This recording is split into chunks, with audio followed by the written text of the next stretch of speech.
My love, I'm glad you came back. So yesterday I was having some difficulties, very frustrating difficulties, by the way, and I could not get my video to upload. Do you know how hard it was to get that video? Let me tell you why. Because I do have 5 kids, and I have a husband, and I'm only one person. So trying to maintain what I needed to maintain plus make this video was very challenging. But I got it done, and then I could not upload it. Frustrating, but it's cool. It's all good. So take two. But today we'll be discussing about me, my testimony, where I grew up, how I grew up, and a little bit about the people that played a big role in my life. Before I just jump right into my battle 3 years ago when I found myself battling intense hormozy, intense anxiety and fear. I think it's very important that I allow you guys to know who I am at heart. I think it's very important um, because of the fact that for me, I like to talk to people that are humble, that have some battle scars, that can relate, and even if they can't relate on some levels, that will have me at heart for my best interest and be able to talk to me and not sugarcoat anything and sometimes maybe not even say anything, but just let me through my struggles. And that is a very big important thing, is to be honest and to allow people to see you for who you are, because of the fact that I don't care if you're on TV, YouTube, um, we are humans and we struggle. And the one thing that I cannot stand is somebody to be fake in front of me. Be who you are, be who God created you, and own up your scars, because in fact your scars can truly go out and be an inspiration to somebody else. And definitely tip one is be careful who you allow speak into your life, and open up your heart too. Sometimes people don't have the best interest at heart for you, and they will use what you've been through to their advantage of talking about you, or they're just not good people. And so you definitely want to make sure to be careful for who you allow to open yourself up to, especially if they. I've learned. Let me rephrase that. I open up to people that I pray about. I make sure that they have my heart at best interest, and if they can sit there and pray with me or for me or direct me back to a Bible verse, and definitely be true and honest with me, whether if it's going to hurt my feelings, then I know I got me a good buddy, and I'm going to hold tightly to that. Um, I've only had one of them in my entire life, and I feel like I have lost her, and that's okay. That story and that topic will come up a little bit later, but just keep that in mind. Be careful on who you allow into your life. I mean, even people that you think maybe not always be the case. So let's begin. So I was raised in Albuquerque. I was raised by my mom and my stepdad. My entire family is from Albuquerque. My biological dad was in and out of my life. I didn't, really have a close relationship with him. I knew him, but I just didn't have a close relationship with him. His priorities were a little off. Let's just say he was in and out of prison. But then again, I'm not mad at him. He had a rough childhood. He was in and out of foster care. Didn't have the best father figures or um, a mother in his life to teach him how to be a man. Not that I'm blaming that, but that goes a long way too. Some people are less unfortunate, and he was one of them. My mom had my grandma that came around a lot, and I will talk about her as well as a lot in my videos. She was an amazing woman. She was my heart. She was like my second mama that stepped in and helped my mom and encouraged her. And they were two peas in a pod, and they just were each other's backbone. So um, God was good by allowing that. They definitely needed that from each other, and they were blessed. But anywho, moving forward, my mom was a stay-home mom, and my stepdad, he did construction. Being raised with my mom, seeing her have a good heart, always cooking and cleaning. Um, but growing up, I always noticed little things that I may have not understood, but As a child, you notice them, but you really don't understand until a little bit later. A lot of times, my mom would wear these wristbands. They look like little tennis wristbands. I don't even know what they're called. They're about like that big, and they went all the way around your wrist. And um, some days she would have them on, and for weeks at a time, and other days she wouldn't. But I would always see um, these scars after they would come off, and I didn't think of anything of it. And as time went on and I grew up, I noticed that, or I shouldn't say I know. Yeah, I noticed, but I found myself in situations of um, my mom's battle of her own struggle. My mom was a functioning alcoholic. She never got drunk. She drank a lot, but she never was uh, irresponsible, I guess you could say. I think she drank a lot to cover up her own struggle of anxiety, maybe, and some fears that she dealt with from her childhood, and how she expressed, or not how she expressed, but how she relieved some of that. She was also a cutter. Later on I found out the reason why she would wear those a lot is because she would cut herself a lot. There's times where my dad wouldn't come home and she would be out on a mission looking for him. And it was very frustrating for her. And that's where my grandma would step in and help her to a point where she ended up just getting a job and doing her own thing. And, um, she would kind of just go with the flow on what life gave her. But eventually it led to, if you can't, beat them, then join them. And she started to party a little bit and have some of her girlfriends come over on the weekends because, again, she was used to taking care and being at home. So that was kind of like her comfort zone.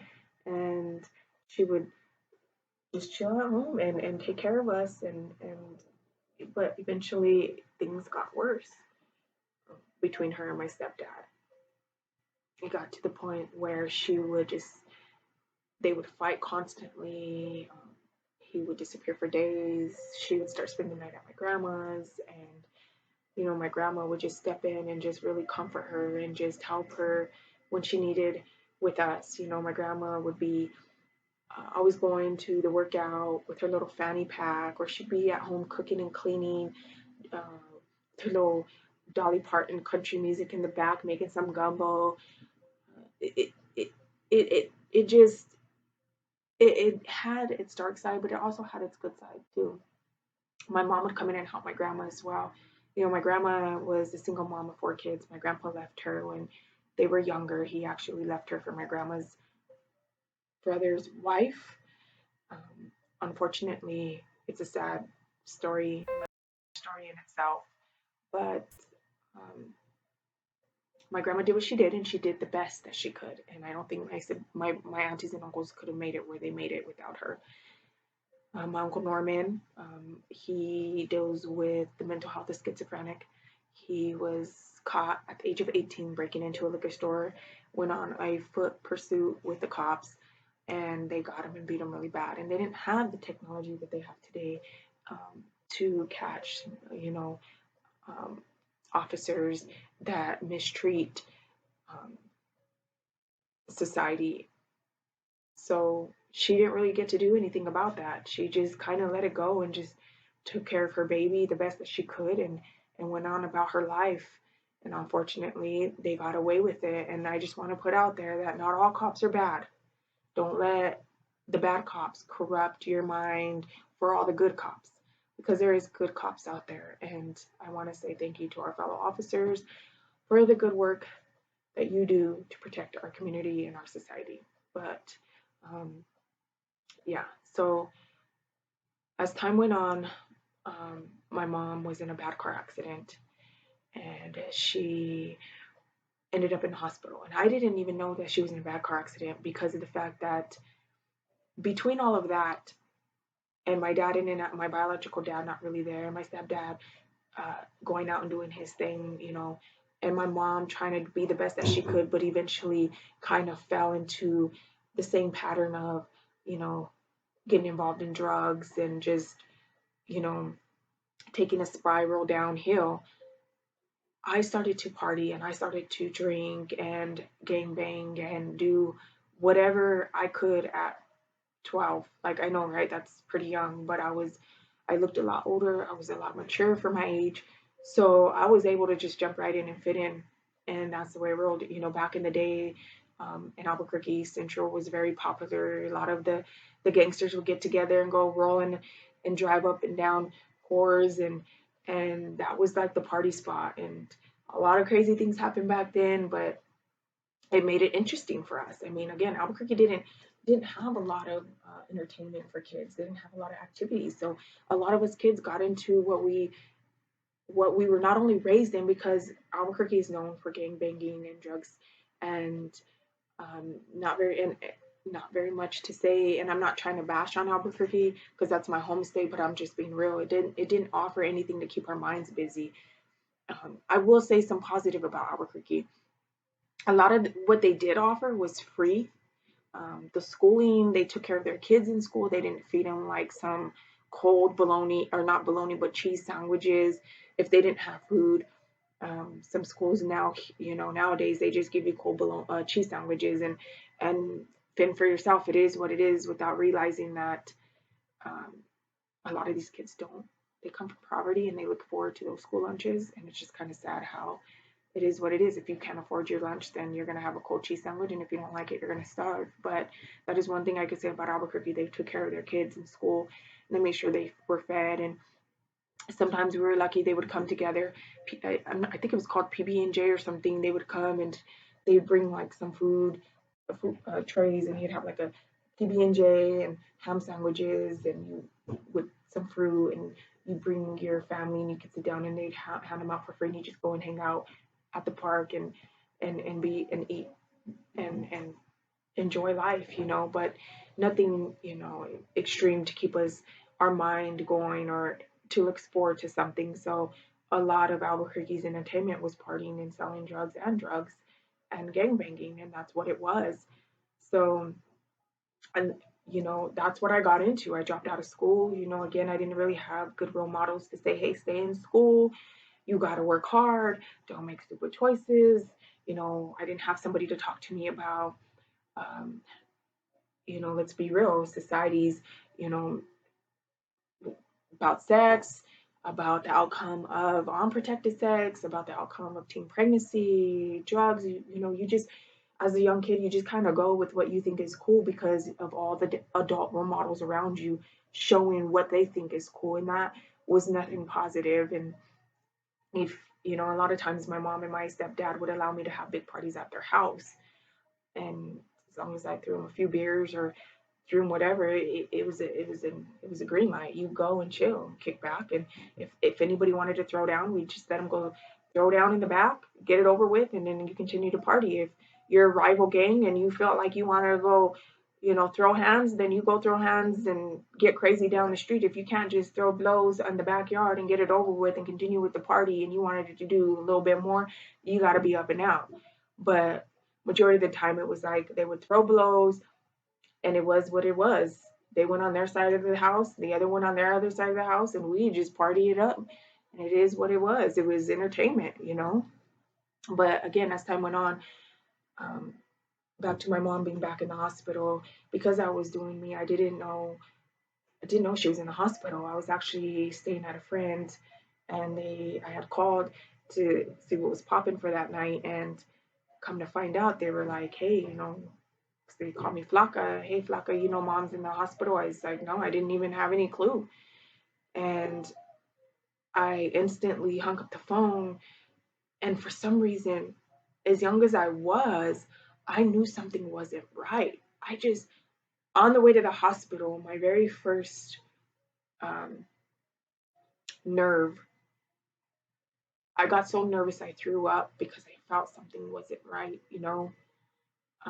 Between, and I'm going to pause for a moment, between my mom and my dad's relationship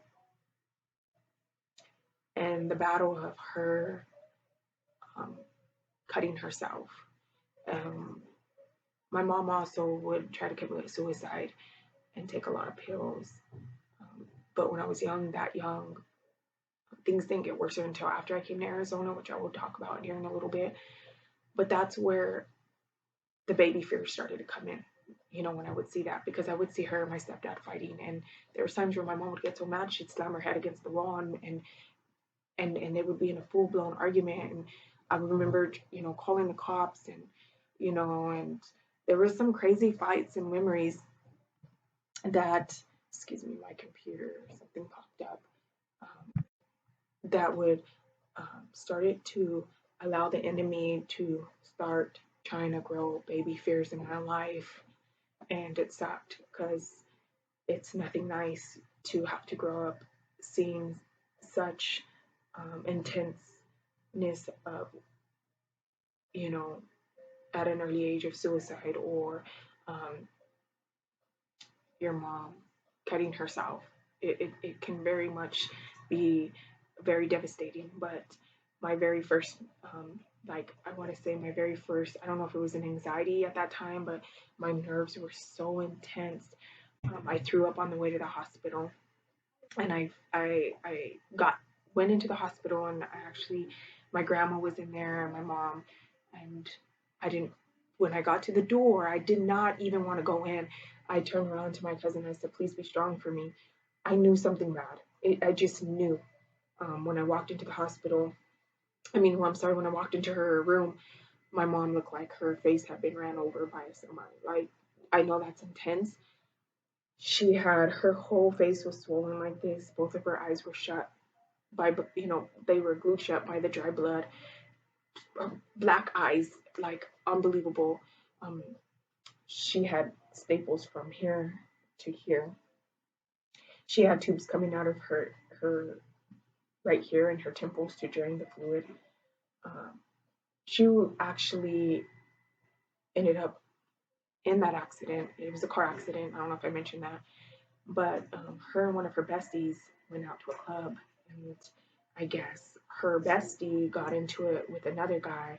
So as they were leaving the club, so when um, if I'm correct, I think she accidentally hit his car or something. I don't know, but he ended up chasing him. They went on a chase on the freeway. And back in the day, they made trucks and cars solid. They were made solid. On like nowadays, they make them out of like uh, the cars are just not made as they were back in them days. You barely ding a car nowadays and it like falls apart, totals out your whole car. Because that's just the way society is, trying to save money, so they make everything just generic now. But anywho, they were driving. My mom dropped her ID from her flannel. She looked down to get it, and in that meantime, I don't know. She said she doesn't remember what happened. They were both drinking. She just remembers yelling at her friend to slow down. And before she knew it, she was in the hospital. But I guess she had wrecked her truck into a trash can. And when she bent down to go get her ID, this part of her forehead slammed into the um, dashboard, and it crushed all of her nasal wall here inside of her bones. So they had to do an emergency nasal surgery. So what they did is they cut her from here to here, and then they pulled down her skin and to reconstruct all of this, and she had to get screws and plates in her forehead. Um, I thought I was gonna lose my mom, and I didn't know then that I didn't find out till a little bit later, but they pretty much told my grandma to go ahead and start planning her funeral. She wasn't gonna make it. She called my grandpa Norman from Phoenix, because at this point I guess he had moved to Phoenix, Arizona, which I shouldn't have said his name, but um, trying to leave everybody anonymous outside of this video, but it's okay. So she pretty much had all my family come in, and I remember, and that again, that wasn't until later that she had told me that. But at that time when I walked in, I was at a complete devastation. I could not see. I was looking at my mom. I couldn't. I felt bad because I should have been home. Like, um, I really didn't know what to say. Honestly, I just stood there and cried, and I was worried. And my grandma, I remember, it was at UNM, and I remember walking with my grandma home that day, and I was just asking. She stopped, and my grandma always took me to Taco Bell. Like that was her thing. She'd always take me to Taco Bell to get 99 cents bean burritos, which back then a lot of things were a lot cheaper than they are today because um, it's just society, It's just kind of gotten greedy over the years, but it's all about a dollar nowadays. But it's just the way I feel. She stopped and got me a 99-cent burrito from Taco Bell, and she told me Chrissy, because she would call me Chrissy. Yes, I'm putting it out there. Please don't ever call me Chrissy, but she that was one thing she called me Chrissy. Mama's gonna be all right. We're gonna get through this together, and don't be afraid. And she made me feel like everything really was gonna be okay. But deep down, my grandma knew that the fight for her daughter's life was on the line. And I get choked up because my mom had a hard life. Like it was a very scary time to walk in and see your mom on her deathbed, and to know that I look back at my mom's life, and just the little bit I told you, there's so much more to come as I continue to talk about, you know, again, her story because it entwines with me. And she is my mom, so she does play a big part of my testimony, and so does my grandma and a few other people that will come up a little bit later. But after that, with God's grace, she made it, and God took care of my mom. And then when she got better, about a year later, again, in between that, I stood close to home, but I still would sometimes go out, not as much. But I would come home and check on my mom, of course, because now it was like my mom needs me. I need to be here. My grandma pretty much practically moved in. And to be honest, I don't remember anything about where my stepdad was. Honestly, my mind don't remember him at all being involved in anything. I'm not saying he wasn't, I just don't remember. But then that's where my mom decided, hey, we need a change. And she told me one day as she got better, look, Albuquerque has nothing to offer any of us. We need change, and we're going to move to Phoenix, Arizona. And she called my grandpa, and they set up a game plan on what the next step was to a new beginning of her life, our life, not just hers, but ours.